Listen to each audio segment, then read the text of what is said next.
Oke, assalamualaikum warahmatullahi wabarakatuh. Di video kali ini kita akan belajar mata pelajaran ekonomi bisnis ya, ini untuk SMK. Dan materi pokok untuk yang sekarang adalah kita akan membicarakan tentang pelaku ekonomi, dan pokok bahasanya kita akan membahas tentang hubungan bagaimana rumah tangga konsumsi berhubungan dengan rumah tangga produksi. Seperti yang pernah kita pelajari sebelumnya, bahwa dalam pelaku ekonomi itu yang utamanya adalah ada 4 ya. Yang pertama itu ada yang namanya rumah tangga produsen.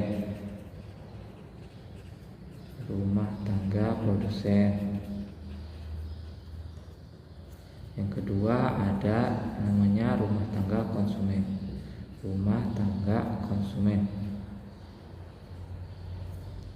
Yang ketiga ada yang namanya pemerintah ya, atau rumah tangga negara.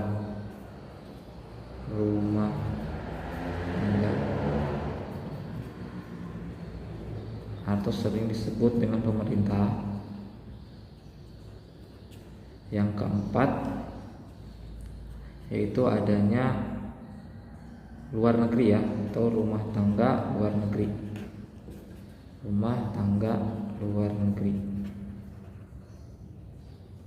atau internasional ya. Nah, apa kira kalian sudah mengetahui ya bagaimana karakteristik dari RTP, RTK, RTN dan rumah tangga luar negeri. Untuk sekarang kita akan membahas bagaimana hubungan antara rumah tangga produksi dan rumah tangga konsumen ya. Nah, kita akan menggambarkan di sini ya.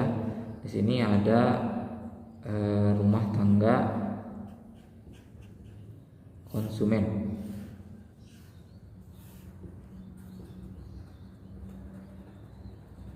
Dan di sini ada rumah tangga produsen.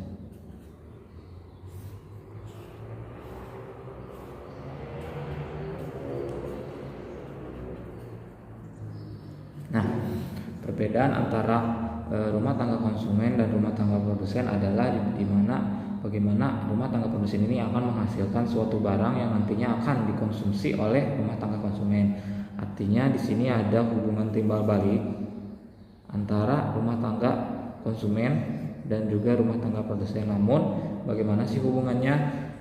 Kita akan gambarkan di sini ya.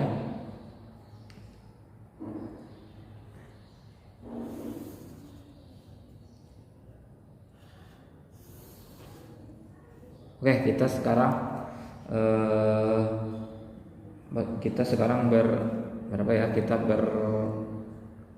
berangan-angan ya, kita sedang ada di rumah tangga produsen. Artinya ini produsen ini perusahaan adalah milik kalian. Jadi kita membutuhkan input sehingga kita masukkan saja. Ini ya tanda panahnya dari RTK ke RTP, ada yang masuk ke RTP, dan dari RTP ke RTK ada yang masuk ke RTK ya, dari RTP. Jadi ini disebut dengan input ya.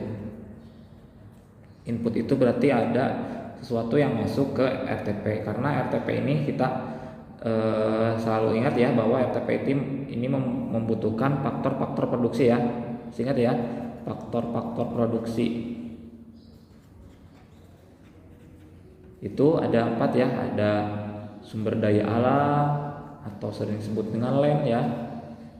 Terus ada sumber daya manusia atau tenaga kerja.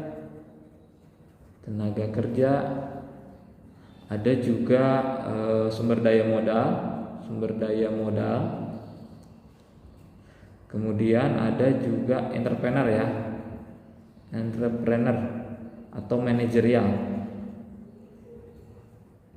Nah, ini 4 faktor ini ya dibutuhkan oleh RTP. Dan apa yang dimaksud dengan input dari RTK ini bisa saja masuk dalam tenaga kerja. Kenapa? Karena rumah tangga konsumsi ini kan mempunyai tenaga untuk bisa bekerja. Nah, dan si produsen ini juga butuh karyawan untuk menjadi pegawai untuk memproduksi barangnya. Dan artinya ini saya kasih nomor 1 aja ya di sini ya. Ini garis nomor 1 dan ini garis nomor 2. Nah, artinya di garis nomor 1 ini ada hubungan antara RTK atau rumah tangga konsumen terhadap rumah tangga produsen, yaitu berupa tenaga kerja, karena tenaga kerja dihasilkan dari rumah tangga konsumen. Lalu kemudian dari rumah tangga produsen ada lagi masuk ke rumah tangga konsumen. Ini nomor 2. Itu berupa apa? Ini berarti yang ini tadi tenaga kerja ya. Tenaga kerja contohnya ya yang masuk sini. Dan untuk nomor 2 ini rumah tangga produsen tidak mungkin mempekerjakan rumah tangga konsumen tanpa adanya imbalan ya.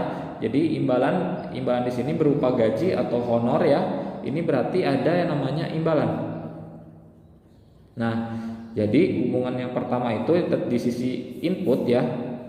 Di sisi input ini RTK mereka bekerja di garis nomor 1 ke produsen dan mereka mendapatkan uang dari produsen. Artinya produsen dapat tenaga kerja sumber daya manusia, tapi produsen harus mengeluarkan uang untuk membayar gajinya ya, yaitu balas jasanya imbalan terhadap konsumen. Itu hubungan dari sisi input.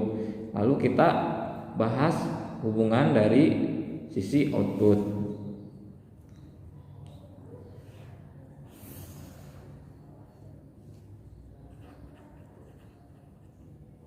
Ini sisi output ini karena kita kan tadi berangan-angan kita yang punya perusahaannya ya. Jadi ada yang keluar dari sisi perusahaannya. Yang pertama mungkin berarti ini tanda panah ini yang pertama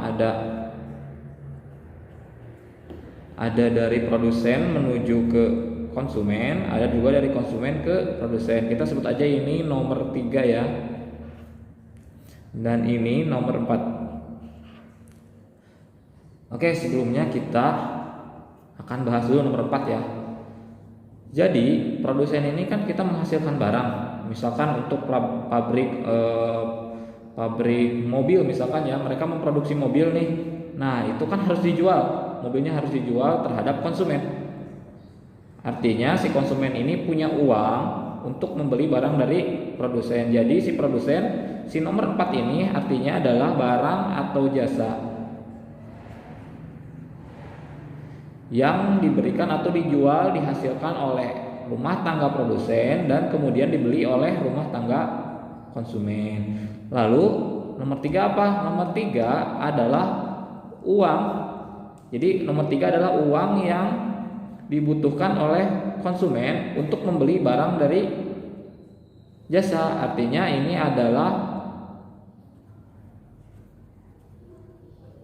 pendapatan RTP. Pendapatan RTP berupa uang dari rumah tangga konsumen ke rumah tangga produsen. Seperti itu. Jadi diingat ya bahwa hubungan antara RTK atau RTP dengan RTK ada di sisi input, ada juga di sisi output. Di sini ada 4 nomor ya yang harus kalian ingat, bahwa yang pertama saya bisa simpulkan, yang pertama itu 1 ada dari RTK masuk berupa tenaga kerja atau sumber daya manusia yang bekerja di RTP, itu input terhadap RTP. Lalu RTP harus mengeluarkan output, itu berupa nomor 2, yaitu imbalan atau gaji yang harus dibayarkan kepada RTP. Lalu uang gaji ini itu kan tidak mungkin ya ditabung semua. Artinya si RTK juga harus memakai uangnya untuk kebutuhan konsumsinya. Jadi uangnya itu ditukar dengan berupa barang ya di nomor 4, barang atau jasa dari RTP ini dijual ke RTK. Lalu uang dari RTP yang dihasilkan dari RTP yang tadi, yang imbalan ini nomor 2, diserahkan kembali ke RTP. Karena sebagai pertukaran antara barang dan jasa. Jadi ini masuk di nomor 3 kembali ke RTP. Artinya uang dari RTP ini kembali ke konsumen, tapi dari konsumen dikembalikan lagi ke RTP. Sehingga ini menjadi sebuah lingkaran. Sehingga ini disebut dengan lingkaran ekonomi. Ya, ini lingkaran ekonomi karena uang dari RTP masuk ke RTK, dari RTK juga kembali lagi ke RTP. Seperti itu ya. Itu mungkin untuk pembelajaran hari ini kita sudah membahas tentang hubungan antara RTK dan juga RTP. Silakan kalian pelajari lagi modul yang sudah saya berikan ya di grup. Dan sekian untuk hari ini. Tetap jaga kesehatan. Salam untuk keluarga. Wassalamualaikum warahmatullahi wabarakatuh.